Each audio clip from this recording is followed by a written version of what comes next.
실생활에 도움이 되는 알찬 정보를 들어보는 알찬 생활 시간입니다. 점점 더 일하는 방식도 다양해지고 직업의 형태도 많아지고 있습니다. 그런 만큼 우리가 법에서 정해 있는 기본적인 노동권을 보장받지 못하는 경우도 늘어나고 있습니다. 오늘 알찬 생활에서는 노동 취약계층의 현실과 또 필요한 지원, 변화에 대해서 짚어보도록 하겠습니다. 이희진 노무사 함께하겠습니다. 안녕하십니까? 네, 안녕하십니까? 예. 자, 먼저 노동 취약계층을 보통 어떤 사람들을 얘기하는 겁니까? 노동 취약계층이란 고용 안정성, 근로조건, 아니면 노동권 보장 측면에서 일반 근로자에 비해 상대적으로 불리하거나 보호가 미흡한 노동자 집단을 이야기를 합니다. 네. 현행 법령상 명확한 정의는 없는데 일반적으로 기간제 근로자나 아니면 단시간 근로자와 같은 비정규직 근로자, 그리고 플랫폼 노동자, 즉 배달 기사와 같이 디지털 플랫폼을 바탕으로 하는 플랫폼 노동자, 그리고 네. 보험 설계사나 택배 기사와 같은 특수 형태 근로 종사자들을 노동 취약계층이라고 하고요. 최근에는 취업 기회가 부족한 청년이나 아니면 저임금 직종에 집중되어 있는 고령자도 노동 취약계층으로 보고 있습니다. 예, 예전에는 다 그냥 프리랜서 뭐 이렇게 그쵸, 얘기했지만 네. 워낙 종류가 많아지니까 또 이름이 계속 만들어지고 있는데 이 노동 취약계층이 많이 늘어나고 있는데 실제 현황이 어떻습니까? 전국적으로 노동 취약계층은 늘어나고 있고요. 그 증가하는 원인을 분석해 보면 크게 플랫폼을 기반으로 한 노동의 증가가 가장 큰 부분을 차지하고 있는 것 같습니다. 네. 물론 고령화나 노동시장이 불안한 것도 주된 요인으로 분석이 되고 있고요. 특히 코로나19 이후에 플랫폼 기반의 배달이나 대리운전 등의 비정형적인 고용이 증가하는 부분과 예. 고령 인구 증가로 인해서 은퇴 후 생계를 위해 일자리에 종사하는 비중이 높아지는 점, 그리고 청년의 취업난과 비정규직 비중이 높아진 것이 노동 취약계층이 늘고 있는 원인으로 분석되고 있습니다. 네. 그런데 여기서 조금 눈여겨볼 것이 있는데 강원도는 조금 특별하거든요. 예. 노동 취약계층의 증가가 다른 시도와는 약간 구별되는 특성이 보입니다. 우선 강원특별자치도의 경우에는 지난해 고령 인구 비율이 전국 평균이 20%보다 높은 25.4%였거든요. 즉 4명 중 1명이 고령자였다는 이야기가 되는데 이미 초고령 사회로 진입했고 이로 인해서 어떤 고령자들이 생계를 위해 불안정한 일자리에 종사하다 보니까 노동의 취약계층이 증가했다는 점이 특징적인 부분이 되어 있고 네. 또한 강원특별자치도의 경우에 제조업보다는 관광업 중심의 산업구조로 인해서 계절적 요인이 크다 보니까 일용직이나 단기 계약직 비중이 높다는 점도 다른 시도와는 구별되는 특징이라고 할 것입니다. 예, 원래도 일자리 질이 좋지는 않았는데 연령이 올라가면서 더 안 좋아지고 네, 있는 그렇죠. 상황이군요. 노동 취약계층이 겪는 주요 노동 관련 문제는 어떤 것들이 많습니까? 노동 취약계층이 겪는 주요 노동 문제는 일반 노동자들에 비해 임금 수준이나 근로조건, 그리고 사회보험의 어떤 접근성, 그리고 권리구제 가능성 등에서 전반적으로 불리하다는 점에 있습니다.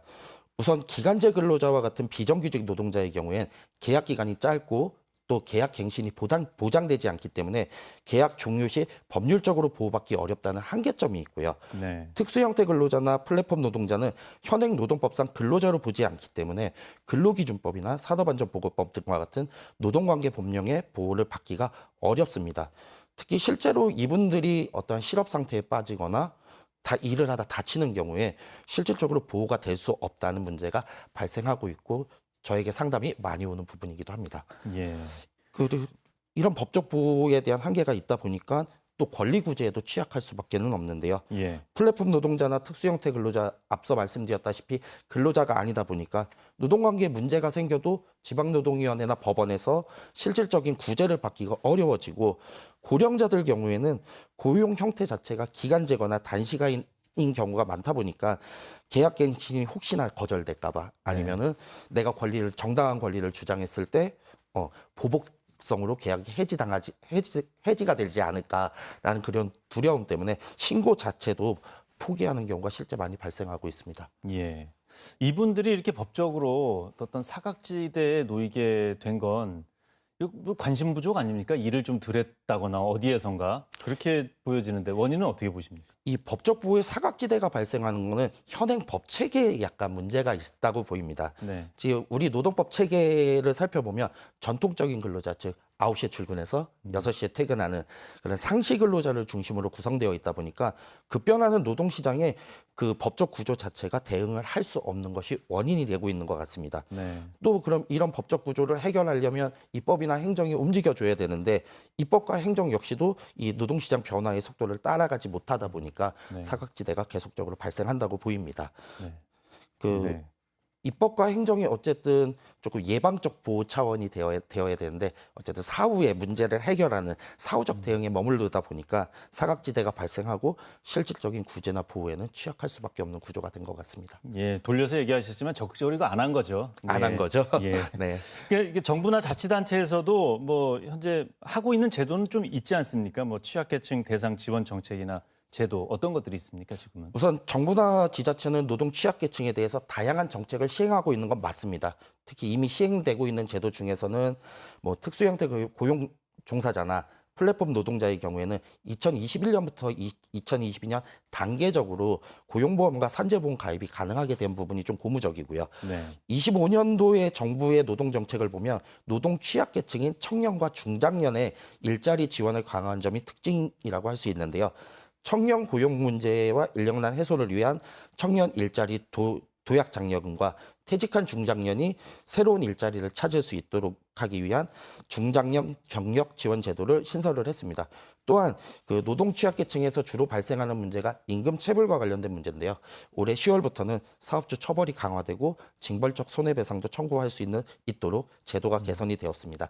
예. 강원도 역시 노동 취약계층에 대한 지원 정책을 실시하는데요. 크게 공공부문 직접 일자리 사업과 노인 일자리 및 사회활동 지원 사업으로 나누어 볼 수 있을 것 같습니다.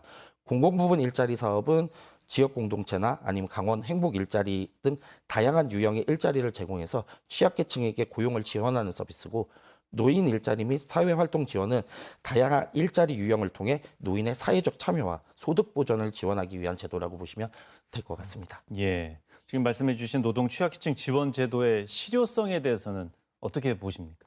그래서 솔직히 뭐 제도들의 실효성에 대해서는 의문이 드는 건 좀 사실이고요. 예. 우선 노동 취약계층 중 특수형태 근로 종사자나 플랫폼 노동자에 대해서는 근로자라는 법적 지위가 인정되지 않기 때문에 제도적인 한계에 계속적으로 부딪힐 수밖에 없어 보입니다.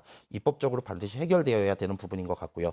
그리고 앞서 제가 이분들에 대한 고용보험이나 산재보험이 가입 가능하다라고 말씀드렸는데 여전히 가입 직종에는 제한이 있고요. 그리고 가입을 하기 위하여는 사업주의 그 어떤 협력이 필요한데 실상 책임 문제 등이 발생하다 보니까 사업주의 협조가 이루어지지 않고 있는 문제점도 있고 네. 또한 보험료 자체도 산재보험료 같은 경우에 일반 근로자 경우 사업주가 전액 부담하나 지금 이분들 같은 경우에는 사업주와 본인이 절반씩 부담해야 하다 보니 실질적으로 실효성이 낮다고 보는 것이 조금 일반적인 견해입니다. 예. 즉 법적으로 가입 가능성이 열려 있어도 현실에서는 제도에 접근하거나 활용하는 것이 어렵고 비용적으로도 부담스럽다라는 거죠. 그 강원도의 또 뭐 정부나 강원도의 2025년 정책을 살펴보더라도 대부분 제도가 취약계층인 청년이나 고령자의 초점이 맞춰져 있다 보니까 플랫폼 노동자나 특수형태 근로 종사자 같은 경우에는 예. 그 체감 효과가 미흡하다는 지적도 있고요. 네.